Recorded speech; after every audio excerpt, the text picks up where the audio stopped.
Sometimes the search for takes us on a journey. Sometimes those journeys never end.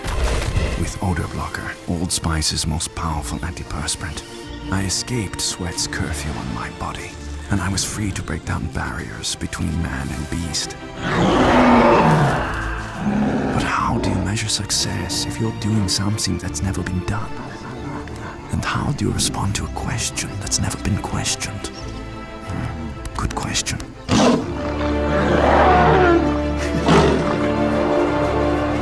When you've pushed the limits of success further than they've ever been, sometimes it smacks you in the face. But I'd rather be smacked in the face than tickled weirdly by Uranus.